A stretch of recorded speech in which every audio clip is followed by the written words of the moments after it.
part of this reparations that we have to do also involves repairing our minds.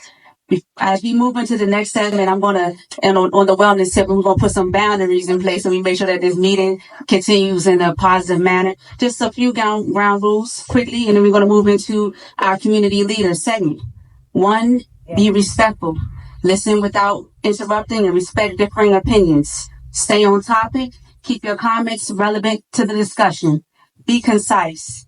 Limit your remarks to ensure everyone has a chance to speak. No personal attacks. Focus on the issues, not the individuals. Participate actively. Engage in the conversation and contribute your ideas. And please, at this time, if you're not recording, silence your phones. At this time, we will now move into the community leaders segment. This section is dedicated to hearing from various community representatives who will provide updates on local issues, achievements, and events. Each speaker will be allocated 7 minutes to present. And again, to ensure that we stay on track, I will be utilizing the timer. Now let's welcome our first speaker. Is there a representative of Grandmaster J from NFAC present? Please make your way forward.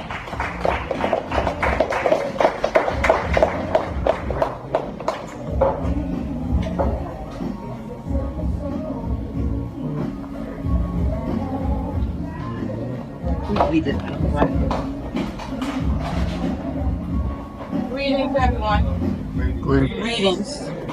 My name is Veronica Jefferson, and I am here to give an update on Dr. John F. Johnson, also known as Grandmaster J of the NFAC. Thursday, his compassionate release appeal was submitted into the PACER system. I'm not that familiar with legal terms, but the PACER document is a public document that anyone can access. The document that I will be reading from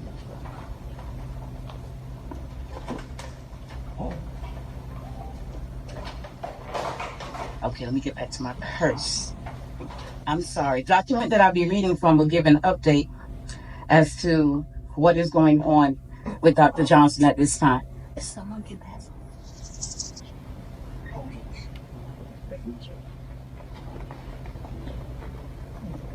Yeah, I have a purse in that chair right there.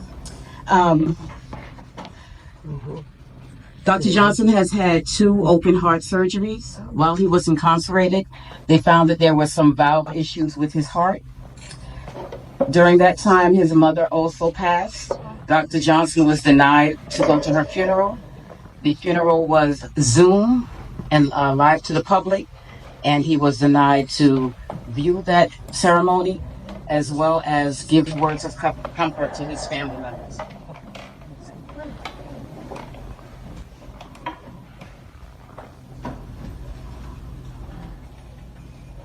In my haste, I do not have the PACER document. I apologize. I will forward that PACER document to Ms. Dr. Attorney Malik Shabazz. And also,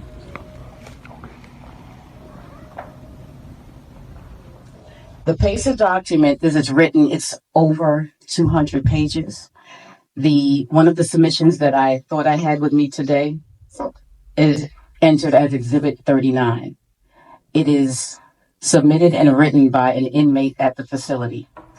It details specifically that Dr. Johnson, after 2 open heart surgeries, was taken back to the FCI Ashland facility where they are not equipped to handle the smallest emergencies, much less someone with open heart surgery.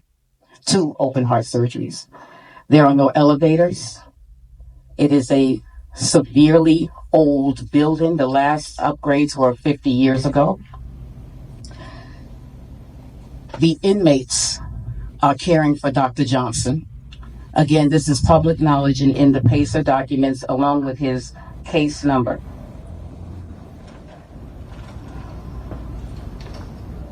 Dr. Johnson, after 2 open heart surgeries, was unable to walk. He was placed on a metal slab. The inmates gathered their own clothing and covers to make him a cushion. His meals were being brought to him, and then they stopped. When he asked for his meals, he was told he would need to go to the mess hall.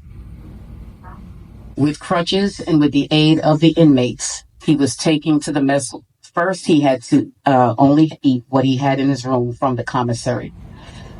After that was done, the inmates take him to the mess hall. They clean him, provide his medical care. At one point, Dr. Johnson was unresponsive. After 54 minutes of personnel taking their time to come and visit him, he was then admitted back to the hospital. Dr. Johnson has since then returned, and his last duty that he has done is to compile his compassionate release. An early release was denied. The appeal to vacate judgment was denied. The commutation of sentence is denied. And now he has submitted the compassionate release document, which will be going to Judge Beaton, who was his sentences judge. Also, the compassionate appeal has to go to the judge and be reviewed by the judge, answered by the judge. He will have the opportunity to answer any judgments from the judge. And then if that is denied, the last would be to appeal to the Supreme Court. There is another way that he could be exonerated, which would be through the current president, Joe Biden, and he has a 1 in 200 rate of setting anyone free. I apologize again for not having the document. My brother, who was also coming here, got called away, and in my haste of making a pile of other documentation, I forgot that. Again, the PACER document is a public document.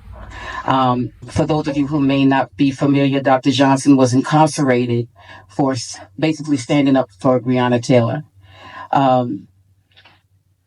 I have only known Dr. Johnson for the past 4 years. I'm a Prince George County Public School educator.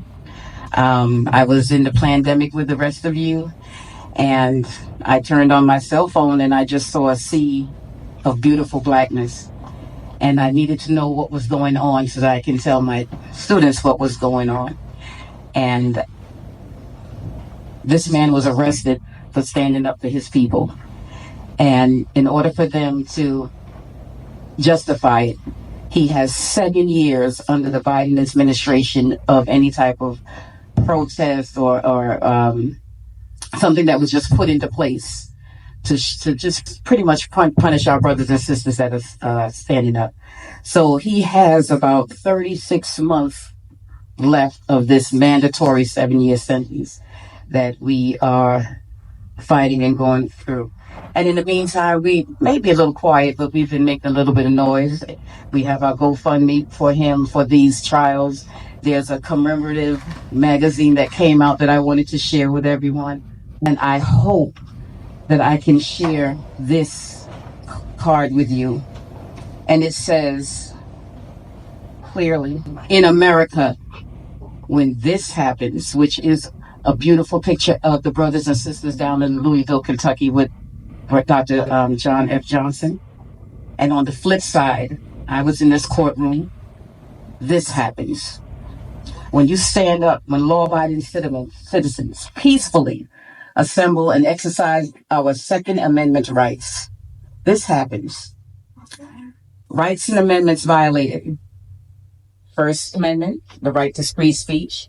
Second Amendment, the right to bear arms. The Fourth Amendment, rights against unreasonable search and seizure. The Sixth Amendment, right to a speedy trial. This is what it is. And I have gone out into the field with one of my brothers. Actually, we were in the halls of Congress a couple of weeks ago, and there is not one person that does not know who this man is and the result of what happened with it. I want to thank you for your time and this invitation. I have left, and to prove, I have not been to visit him. I've been on the waiting list, waiting for approval for about a year now. However, my children from the school have received letters because they send their cards and notes. And please, we have stamped addressed envelopes with his address on it. If you would love to hear from all of you, please. And as proof, I also have my letters here, one that I bought from the brother, because there's something going around that he's in Africa enjoying himself, and that's not true. So again, you can go to justice4gmj.com. All of this information is there, things that you can download, what's going on with the case, everything that he's gone through, and that PACER document that was just submitted, I believe is close to 200 pages, if not more. It's a lengthy document, and the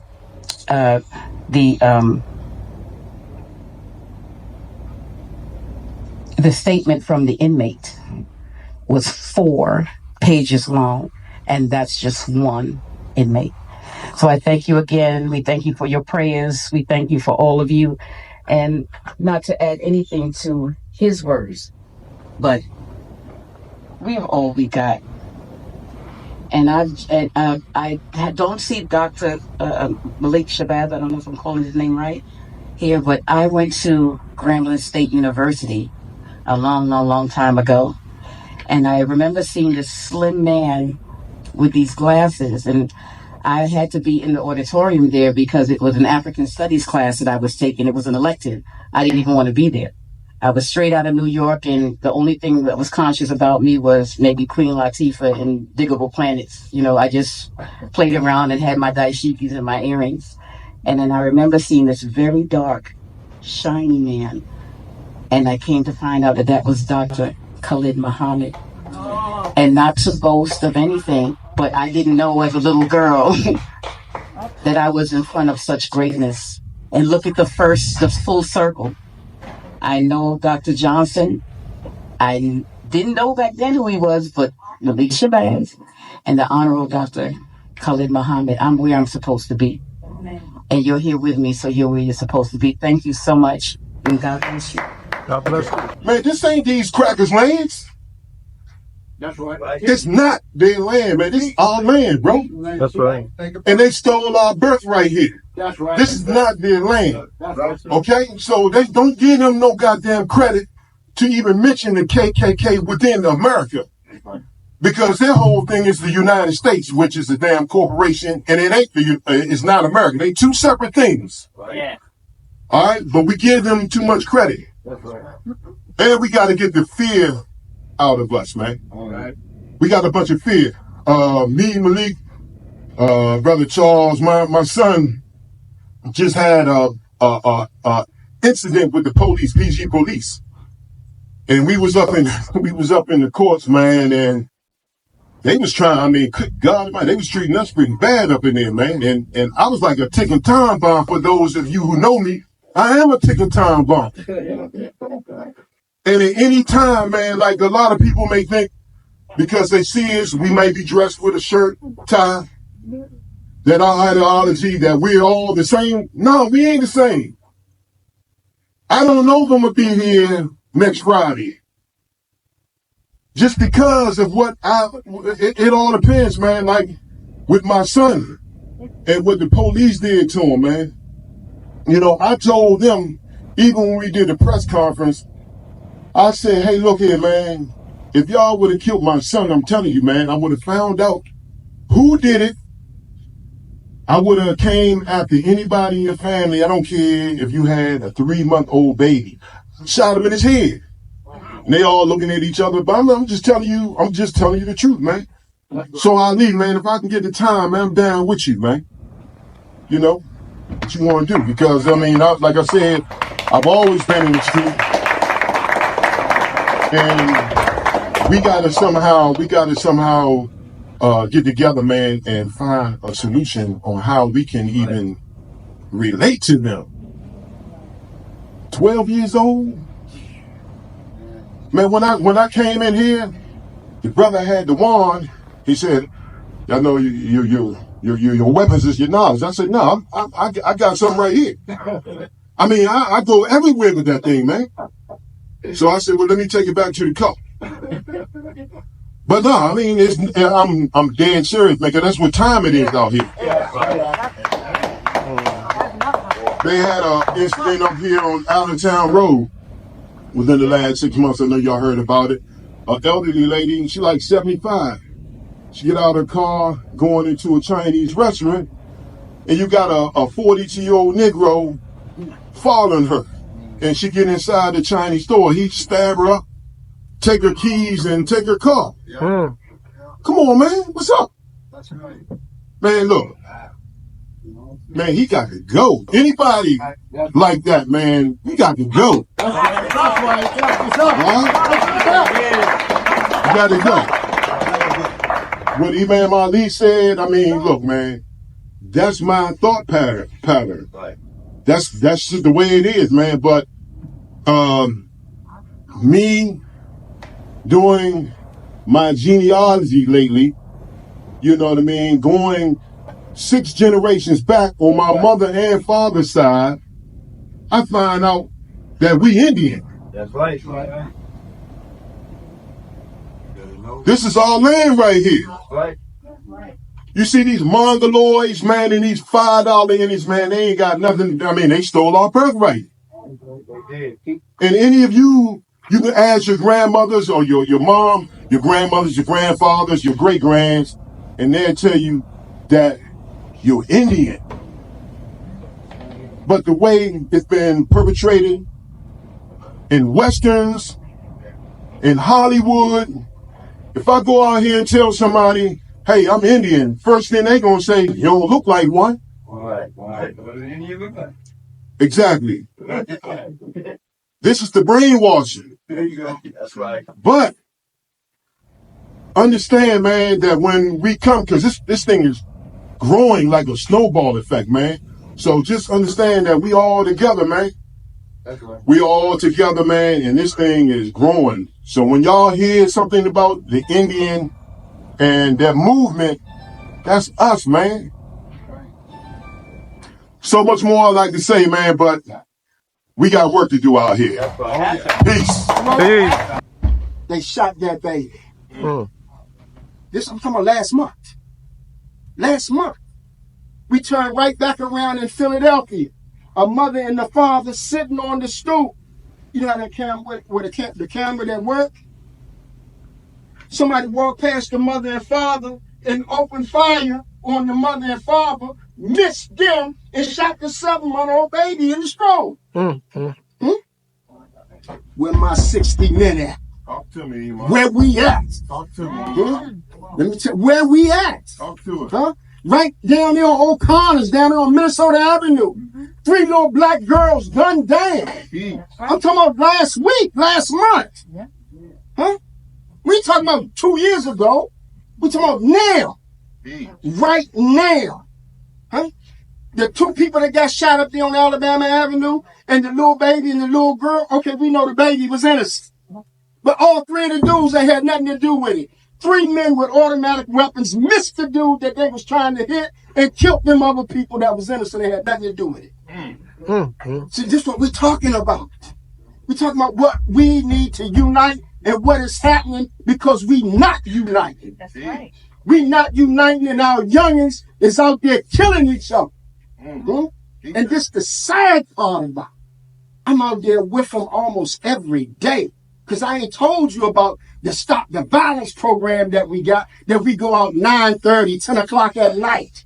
Because when you go out during the daytime and talk to them youngins out there, those are the victims. Man, no, I want to stop. We ain't going to do this. We ain't going to do that. But they're not the ones that's the problem. The problem people come out 9:30, 10 o'clock at night. They're not going to come out front. You got to go back out back in that alley. You got to go back down there in the coal bench. You got to go back there where them cars at. Back there in the alley. And this the one thing that can't go back there. And I ain't calling nobody no names, but a chump or a coward can't go back there because it's dangerous. And this the sad part about it.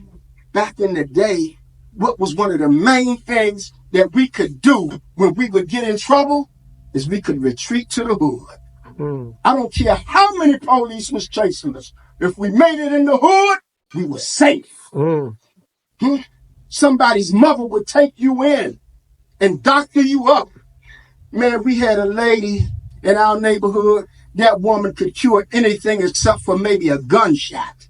And they was like that all over. You see them young girls out there with that baby, with that baby's nose running, and give me this baby. Get on away from here. Come back tomorrow.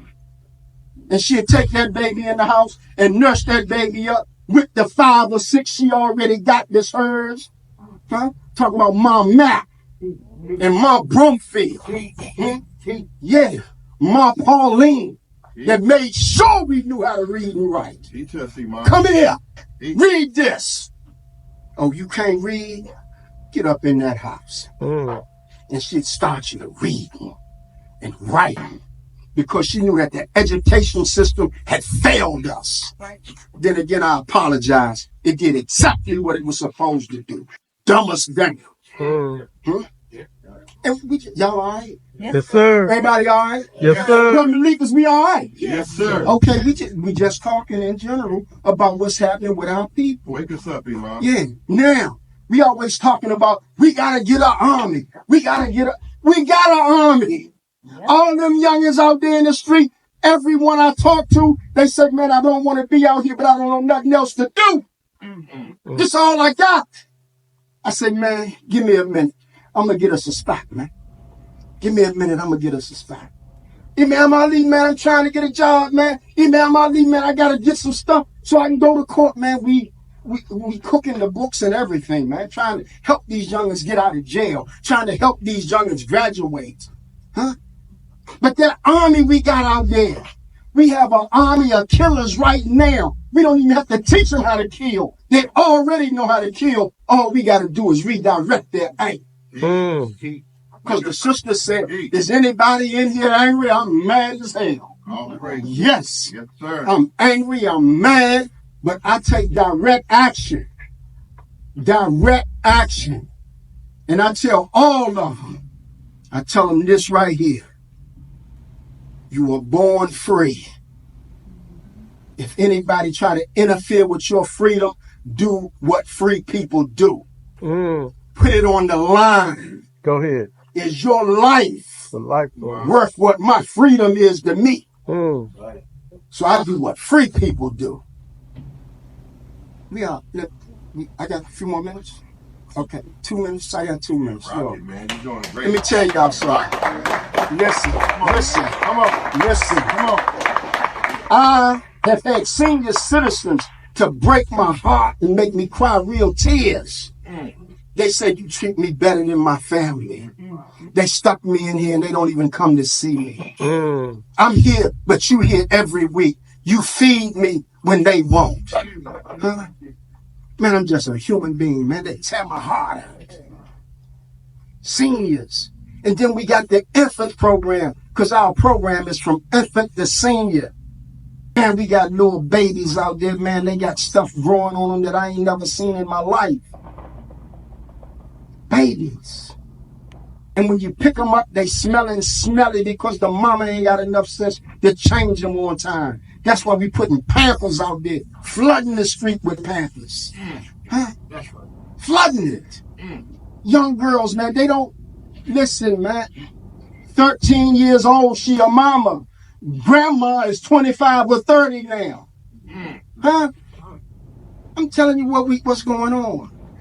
And I qualify to say it because almost everybody that know me, they know I'm in the street every day. Every day, sometime all night. Huh? We done went in some spots, man. I'm close with this. We went in a spot one time and them dudes pulled AK-47s and AR-15s out on us, and Marion Burry's son had to save us. Chris Burry had to save us. He said, no, man, them dudes all right. They with me. Because they didn't even know who we was. Right there in Southeast. Our brothers and sisters, they don't want to be out there. But they don't have nothing else that they know. Some of them been out there ever since they was like 9 and 10 years old. In the street. Living in abandoned houses. Stealing cars so they'll have somewhere to spend the night. Huh? We can't go to the shelter because I got a warrant. When I go to the shelter, I got to have an ID. When I give them my ID, they run my name for the warrant squad. My name pop up, they call the police and give me a room. Police come and get me. This is what's going on. So we got to have our own shelters. Huh? Why? And where's our own medical unit at right now? We need a hospital. I'm standing up here talking to y'all, and I need serious surgery right now, and the insurance company denied my insurance. The week of the surgery said they don't have proof of my address. This is why we got to have our own. And I'm closing out. And hey, listen, I want y'all to know that I love each and every one of y'all. There go my partner right there. See, that's Big Akbar.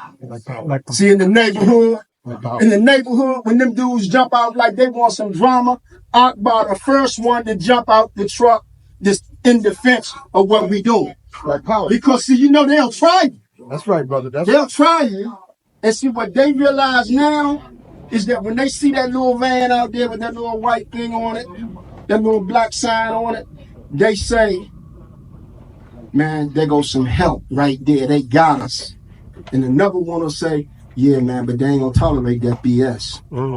We don't even have to tell them no more. The women and the children get up front. All the brothers in the back. Everybody gonna get something, but we feeding the women and the children first. We don't even have to tell them that no more. They line up accordingly because they want to do what's right. Our people out there on the street, they waiting on us to hit that street. If we hit that street in 6 months to a year, I'll have more than the 60 men that I need, and they'll already be trained professional killers that will put that work in to stop what's going on in our neighborhood. You know why? Because they have lived it and they're tired of it. And you know who some of my best supporters are? Them young girls, them sisters out there in the street. They'll tell them, Duke, man, get your blank, punk, boo-boo, get back and let them brothers do what they do. And we closing out because the sister that gave me my cue and I gotta go, but I want y'all to know I love y'all. I thank y'all for bearing and putting up with me with my stuff because I can't just help myself. I'm gonna tell it like it is. I don't care who like it and who love it. I'm gonna tell it like it is, and I'll punch you in the mouth if you don't like it. I love all y'all. And if you don't know her, Google her. She's been all around the world. She's out in the Virgin Islands, but she's traveled all around. She represents South America and the Caribbean. Very powerful sister. Also represents a group called Per Ankh. Our third assistant president general is on the continent. A brother who worked along with Malcolm's grandson and established the Black Star Action Network International. Now he's an expatriate. Now he lives in Sierra Leone, Freetown. The reason I recognize these folks is because we have works going on all around the world to put together the proper governmental system to represent all the different entities of the melanated people of the world. We're in Africa today. People say, well, Garvey didn't go to Africa. We're in Africa. We're in Burkina Faso. And if you don't know what's going on in the Sahel, you need to check it. If you don't know what's going on in Kenya, we're in Kenya. We have a strong division in Kenya. And if you watch the news, you understand clearly that what's happening with the Z generation on the continent is revolution. However, if we, those of us in the movement who are following our ancestors, because it's not about me, he or she, Sengo means descendant of the ancestors. We're following the work of our ancestors.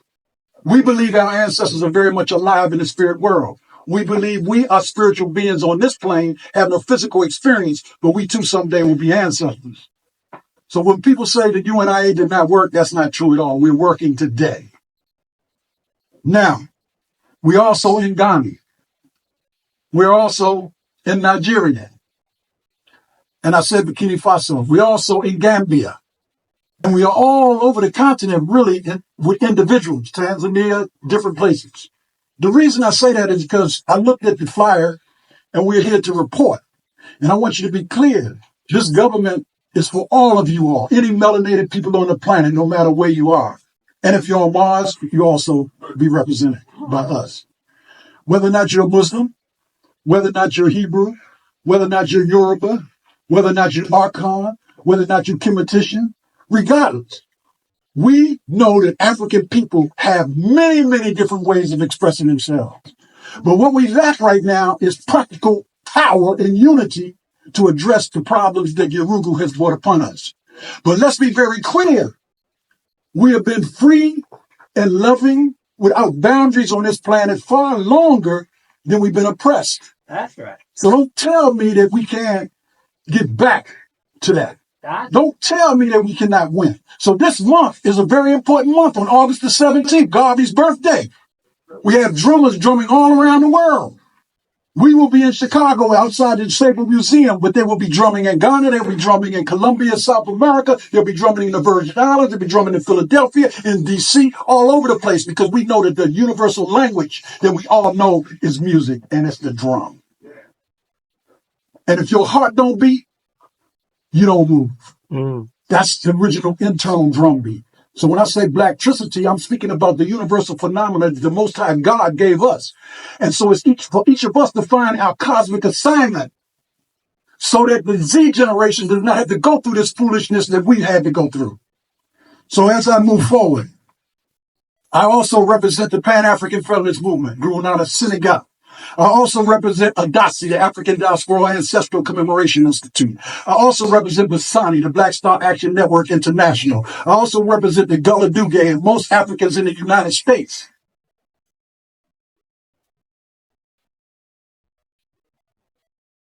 This institution, organization, government in the room, the Right Excellent Honorable Marcus Mosiah Garvey. But I would be remiss if I don't recognize Black August, which was established in 1978 and 79. Mosiah Month, which was established in the UK. African Heritage Month, which was established here in Washington, D.C. and Maryland and Virginia, all designed to bring unity amongst us. So I got a long presentation. I didn't know I was going to have 7 minutes, but that's okay. We're going to make it work. But like I said, it ain't about me, he, or she. It's about we, collectivity. And that's the only thing. We got everything we need, but the collective power to go against the Urugu. So we don't just not a call for unity. So Malik, what I heard tonight is impressive. You know, for those that don't know, I represent Africans around the world. And their Urugu is, right? Okay. And Urugu is a good explanation for defining their negativity. I'm going to pass the mic, but you said something important. You said this land right here was us. That's a fact. Indigenous people lived all over the world in peace and harmony long before Urugu came, however he came or she came into existence. So I saw quite a bit tonight. And as I said earlier, this Black August, this African Heritage Month, and to our brothers and sisters in the UK, we got to watch that too, y'all, because if you don't know what's going on in the UK, Urugu is going buck wild over there jumping on black people. That's right. In various parts. So you got to understand the fear that's happening with Urugu is now striking out to try to block us from our ride. We're going to play better. Oh, we are striking back. This tonight is a strike back. That's what I'm saying, Malik. So this is a strike back. Because what y'all don't know is E-Life, Baruch, don't go far. I'm ready to speak on you. What y'all don't know is Brother Baruch and about 50 to 60 brothers from around the world, Baruch, who are dealing with business, setting the stage. They're politically conscious, but they're not dealing with politics. They're dealing with action. He happens to be one of those brothers, and I know because Brother Harua Ata, who's filled this place up. So what I am saying is there's a quiet storm building, just like what Brother Malik was saying. We got to concentrate on self-reliance, self-determination. That's right. Never depend upon your enemy to do anything for you, but we got every right to demand what they took from us. That's right. Y'all hear me? Yes, sir.